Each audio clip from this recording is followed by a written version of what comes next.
Hello one, welcome back to canvas classes. चलिए start करते हैं। आज के लेक्चर में बात करेंगे एनसीईआरटी रीकैप। तो मतलब एनसीईआरटी में जो ऑर्गेनिक के कन्वर्जन रिएक्शन पूछे गए हैं हेलो अल्केन हेलोरीन चैप्टर में, हम उनकी बात करने जा रहे हैं। एंड इसमें से मैंने कुछ सिलेक्टेड कन्वर्जन ही यहाँ पे डिस्कस करनी है, बिकॉज सारी की सारी कन्वर्जन तो कुछ बहुत आसान होती है, कुछ थोड़ी सी काम की होती है। तो जो काम की है वो मैं यहाँ पे डिस्कस कर रहा हूँ स्टेप बाय स्टेप। देखिए, इथेनॉल को ब्यूट वन आयन में कन्वर्ट करना है।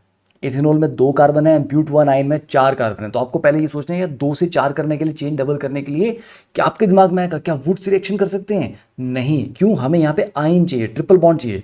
वुड्स में अगर आपका अल्केन बनता है आप उसको ट्रिपल बॉन्ड में कैसे कन्वर्ट करेंगे, राइट? तो इथेनॉल में क्या कर सकता हूं मैं, इसको SOCl2 से ट्रीट करके इन the presence of pyridine OH को क्लोरो में कन्वर्ट कर दिया, तो क्लोरो इथेन हो गया ये। एंड अब ये क्लोरो रिप्लेस किया जा सकता है किसी न्यूक्लियोफाइल के द्वारा। तो ये एज अ न्यूक्लियोफाइल अगर मैं रिएजेंट इस्तेमाल करता हूं तो this negative carbon will attack on the carbon, chloride को डिस्प्लेस करेगा और you will get the final product. Simple. अब इसमें एक चीज जानने वाली बात ये है, अगर आप अकेला SOCl2 लेते हैं तो बच्चे ये SNI मैकेनिज्म को फॉलो करता है जिसमें रिटेंशन ऑफ कन्फिग्रेशन होती है। और अगर आप SOCl2 in the presence of pyridine लेते हो तो वो SN2 मैकेनिज्म फॉलो करता है, उसमें इन्वर्जन ऑफ कन्फिग्रेशन होता है। तो SOCl2 का भी यूज बड़ा ध्यान से करना है, ठीक है। सेकंड देखिए, इथेन को ब्रोमो इथीन में कन्वर्ट करना है, मतलब नंबर ऑफ कार्बन सेम है तो इथेन को ब्रोमो लगाना है अपने, और डबल बॉन्ड भी लाना है।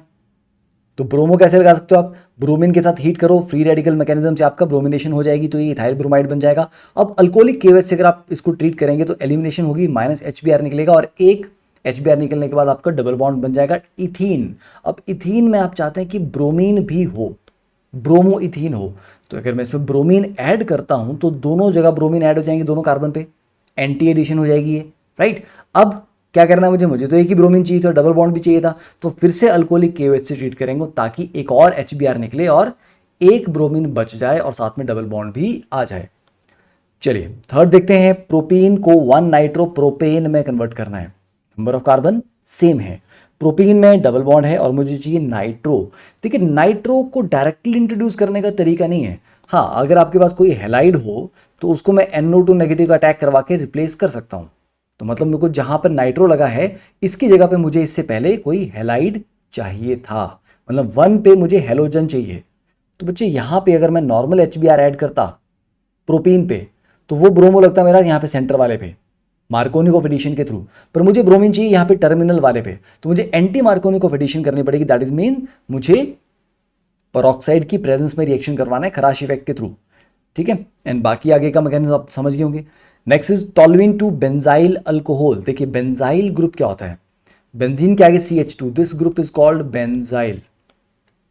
इस पे OH आपको चाहिए, तो टॉल्यूइन में मतलब इस पे OH चाहिए। OH किसके ला सकते हैं आप? एक्वस KOH से ट्रीट करके।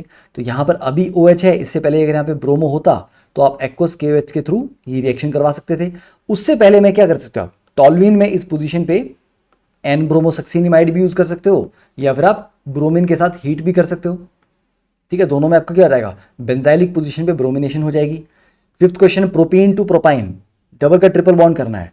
तो डबल का ट्रिपल बॉन्ड क्या होगा, एक बार ब्रोमीन ऐड कर दीजिए, ब्रोमो दोनों में लग गया, और फिर NaNH2 जो कि एक स्ट्रॉन्ग बेस है 2 बार HBr निकालेगा और ट्रिपल बॉन्ड आपको यहां पे मिल जाएगा।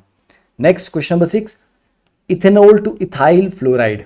देखिए, OH का पहले ब्रोमो बना दिया सिंपल HBr से ट्रीट करके, और फ्लोराइड बनाना इतना आसान नहीं है, उसको मेटेलिक फ्लोराइड के साथ ट्रीट करना पड़ता है। तो उसके लिए आपको AgF से ट्रीट किया आपने, तब जाके आपको ब्रोमो रिप्लेस हुआ फ्लोरीन से, okay. Next, bromo ethane to propanone. देखिए, अब ब्रोमो इथेन 2 कार्बन है, प्रोपेनोन में 3 है आपके पास, तो ऐसे में और आपको क्योंकि कीटोन बनाना है, Grignard reagent can be used. Bromo का आप साइनाइड बना दीजिए। तो पहली बात तो एक तो नंबर ऑफ कार्बन 2 हो गए, यहाँ 1 था यहाँ पे 2 हो गए साइनाइड लगाने से। अब एक कार्बन आपको और चाहिए, तो आपको CH3 MgBr से मिलेगा। तो CH3 नेगेटिव Mg पॉजिटिव, ये CH3 नेगेटिव यहाँ अटैक करेगा कार्बन पे, और ये ट्रिपल बॉन्ड आगे शिफ्ट कर जाएगा, ठीक है। तो it will be something like this, carbon के ऊपर CH3 का अटैक हुआ, डबल बॉन्ड N के ऊपर नेगेटिव चार्ज और उसके साथ MgBr पॉजिटिव। अब अगले स्टेप में जब आप हाइड्रोलिसिस करते हैं तो ये बॉन्ड टूटता है, यहाँ पर O मिलता है और इस तरफ H2 मिलता है, ठीक है। तो पहले NH2 MgBr बनेगा, वो फर्दर हाइड्रोलिसिस में NH3 बन के निकल जाएगा बाहर। तो ये आपको एसीटोन मिल गया। तो कुछ नहीं करना, जब भी आपको साइनाइड का ग्रिग्नार्ड से रिएक्शन करवाना है बेटा, इस बॉन्ड को तोड़ के इसको तो बाहर ही निकाल दो, ओके, नाइट्रोजन को तो हटा दो, ये जो आर ग्रुप है इसको चिपकाओ इस कार्बन के साथ और यहां पे डबल बॉन्ड कर दीजिए O, simple. Next benzene to biphenyl, simple Fittig reaction, right. Bromination करवा दीजिए इसकी पहले, यहां ब्रोमो बन गया। अब ऐसे दो मॉलिक्यूल ले लीजिए, दोनों के पास ब्रोमो लगा होगा और दो NaBr निकल जाएंगे और दोनों मॉलिक्यूल आपस में कनेक्ट कर जाएंगे, राइट। तो वुड्स का ये एरोमेटिक वाला काउंटर रिएक्शन है। 9th is benzene to 4 bromo nitro benzene. देखिए अब आप चाहते हैं कि ब्रोमो और नाइट्रो आपस में पैरा पोजीशन पे हों। बच्चे अगर आपने पहले नाइट्रो ग्रुप लगा लिया ना, तो नाइट्रो ग्रुप क्या होता है हमारे पास, इट्स अ मैटर डायरेक्टिंग। तो पहले अगर आप नाइट्रो लगाओगे तो पहली बात है, अगर आप ब्रोमिनेशन बाद में करवाते हो तो वो ब्रोमो फिर मैटा पे आएगा। दूसरी समस्या ये है कि नाइट्रो एक डीएक्टिवेटिंग ग्रुप है, तो अगले स्टेप की जो ब्रोमिनेशन आप सोच रहे हैं करवानी है वो आपकी सक्सेसफुल नहीं हो पाएगी अच्छे से। तो इसलिए पहले ब्रोमिनेशन करवाएंगे हम और उसके बाद हम नाइट्रो करवाएंगे, क्योंकि ब्रोमिनेशन हमारा ब्रोमो के ऑर्थो पैरा डायरेक्टिंग ग्रुप है। तो पहले ब्रोमिनेशन करवाएंगे followed by nitration and you will get, एक बार पैरा पोजीशन के ऊपर अटैक हो जाएगा और एक बार ऑर्थो पोजीशन के ऊपर अटैक हो जाएगा। नेक्स्ट क्वेश्चन नंबर 10, ब्यूट1इन से एन ब्यूटाइल आयोडाइड की तरफ लेके जाना है। देखिए तो ब्यूट1इन HBr in the presence of peroxide, क्यों, क्योंकि एन ब्यूटाइल आयोडाइड चाहिए, आयोडाइड मेरे को 1 पे चाहिए। तो आयोडाइड से पहले आपका ब्रोमो हो सकता था, ठीक है, क्यों। आप बोलोगे सर डायरेक्टली इसमें HI नहीं लगा सकते, बेटा डायरेक्टली अगर इसके थ्रू HI ऐड करोगे आप तो मार्कोनिक ऑफ एडिशन से आयोडीन यहाँ पे लगेगा इस पोजीशन पे, पर मुझे तो कॉर्नर पे चाहिए। और anti Markovnikov of reaction HBr के साथ होता है, HI के साथ नहीं होता। तो पहले आप HBr के साथ एंटी मार्कोनिक ऑफ करवा लो, यहाँ पे ब्रोमीन लगा लो, अगले में फिंकलस्टीन रिएक्शन के थ्रू अटैक करवा के आयोडाइड यहाँ पे अटैक करेगा, ब्रोमाइड को बाहर निकालेगा और आयोडाइड लग गया, ठीक है। तो आयोडाइड को डायरेक्टली एंटी मार्कोनिक ऑफ तरीके से ऐड करने का तरीका नहीं है। Next is isopropyl alcohol to iodoform. देखिए आइसोप्रोपाइल अल्कोहल में ये वाला जो पार्ट है ये कंप्लीटली आयोडोफॉर्म रिएक्शन दे सकता है।